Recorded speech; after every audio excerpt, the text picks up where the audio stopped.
नमस्कार, आदाब, सत श्री अकाल, जय भीम, जोहार। मेरा नाम है कन्हैया कुमार। दोस्तों, आपने देखा होगा कि इलेक्शन कमीशन ने जो तारीख है वो तय कर दी गई है लोकसभा चुनावों की, आपने देखा होगा। लेकिन दोस्तों, सबसे बड़ा जो सवाल बन रहा था कि जिस प्रकार से कहा जा रहा था कि इलेक्शन कमीशन और खासकर जिस प्रकार से आपने देखा होगा कि ईवीएम के खिलाफ लोगों का जो गुस्सा था, एक बहुत बड़ा बदलाव आने वाला है। वहीं सुप्रीम कोर्ट के फैसले का काफ़ी समय से लोगों को इंतजार था कि ईवीएम को लेकर के एक बहुत बड़ा फैसला आने वाला। वहीं आपने देखा होगा कि खासकर जब से 5 राज्यों का विधानसभा चुनाव हुआ है, 5 राज्यों के विधानसभा चुनाव से जो सबसे ज़्यादा चर्चा का विषय बनी रही और कहीं ना कहीं सबसे ज़्यादा जो प्रोटेस्ट होते रहे वो ईवीएम को लेकर के होते रहे।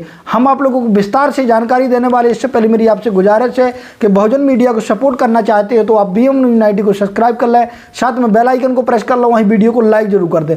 जी हाँ दोस्तों, आपने देखा होगा खासकर जो सबसे ज़्यादा चर्चा का विषय बना रहा वो ईवीएम बना रहा। वही कुछ जानकारों का कहना था और खासकर सुप्रीम कोर्ट के सीनियर एडवोकेटों का कहना था कि 2024 के लोकसभा चुनाव में किसी भी प्रकार से ईवीएम को उपयोग नहीं किया जाना चाहिए और सीधे तौर पर उन्होंने कहा था कि बैलेट पेपर से चुनाव होना चाहिए। लेकिन दोस्तों, जिस प्रकार से आपने देखा कि इलेक्शन कमीशन है, इलेक्शन कमीशन पर जो आरोप लग रहे हैं कि खासकर जो सत्ताधारी पार्टी है उसके नुमाइंदे बन करके काम कर रहे हैं। आपने देखा होगा कल जो इलेक्शन है 2024 के लोकसभा चुनाव, उसकी तारीखों का ऐलान कर दिया गया।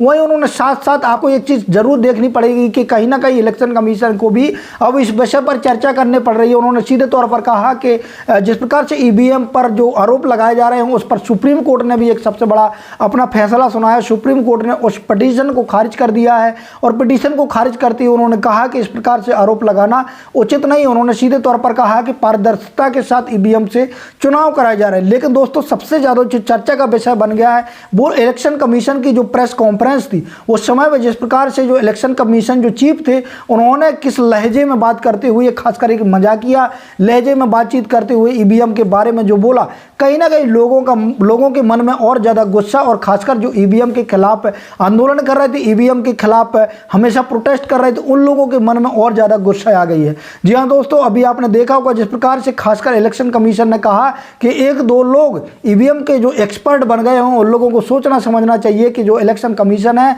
वो पूरी पारदर्शिता के साथ इलेक्शन कराने में सक्षम है। और उन्होंने कहा कि इस प्रकार से आरोप लगाना उचित नहीं है। उन्होंने सुप्रीम कोर्ट के फैसले का जिक्र करते हुए कहा कि सुप्रीम कोर्ट ने कई बार ऐसी पिटीशनों को खारिज किया। वहीं उन्होंने कहा कि जिस प्रकार से विपक्ष के लोगों की मांग थी, लोगों की मांग ये थी कि जो वीवीपैट है, वीवीपैट की पर्चियों की गिनती की जानी चाहिए। लेकिन दोस्तों, वहीं आपने देखा वो कुछ परसेंट जो वीवीपैट है, वीवीपैट की पर्चियों की गिनती की जाती थी, लेकिन विपक्ष का पूरी तरीके से मांग थी और विपक्ष का कहना था, सुप्रीम कोर्ट के सीनियर एडवोकेटों का कहना था कि जो वीवीपैट है, वीवीपैट की जो पर्चियां 100% पर्चियों की काउंटिंग होना चाहिए, उसी काउंटिंग के हिसाब से कैंडिडेट की जीत और हार घोषित की जानी चाहिए। लेकिन दोस्तों, ऐसा कुछ नहीं हुआ। इलेक्शन कमीशन ने सीधे तौर पर तारीखों का ऐलान भी कर दिया और उन्होंने ये भी कहा है कि जो 2024 का लोकसभा चुनाव है वो ईवीएम से ही होगा। वहीं आपने देखा होगा कि महमूद प्राचा जी और भानु प्रताप सिंह जी, बामन मेश्राम जी लगातार प्रयास कर रहे थे कि 2024 का लोकसभा चुनाव किसी भी प्रकार से नहीं होना चाहिए ईवीएम से। तो देखना यह भी होगा कि जिस प्रकार से बीजेपी नेताओं के बोल बिगड़ रहे हैं। अनंत हेगड़े जी ने कहा है कि यदि इस बार 400 पार यदि बीजेपी पार्टी जीतती है तो इस बार हम संविधान बदल करके रख देंगे। उन्होंने सीधे तौर पर कहा कि आप हमें 400 सीट दीजिए, हम संविधान बदल करके रख देंगे। लेकिन दोस्तों, कहीं ना कहीं जो सबसे ज़्यादा सवाल के घेरे में नजर आती है वो ईवीएम आती है।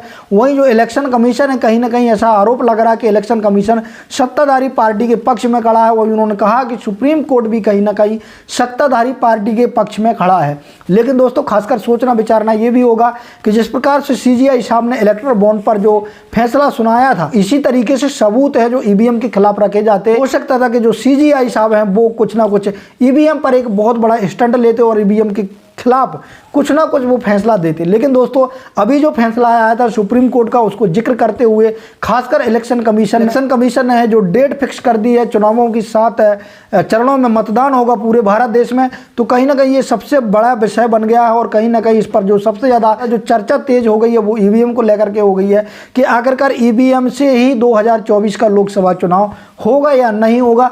देखना ये होगा कि जिस प्रकार से सुप्रीम कोर्ट के एडवोकेट, वहीं जनता ने जिस प्रकार से ईवीएम के खिलाफ प्रोटेस्ट किया था, क्या 2024 का लोकसभा चुनाव बैलेट पेपर से होगा या ईवीएम से होगा? आप लोगों की राय क्या है, आप कमेंट के माध्यम से बता सकते हैं। अंत में BM News 90 की आपसे गुजारिश है कि अभी तक आपने हमारे चैनल को सब्सक्राइब नहीं किया तो सब्सक्राइब कर लें, साथ में बेल आइकन को प्रेस कर लें, वही वीडियो को लाइक जरूर कर दें। धन्यवाद।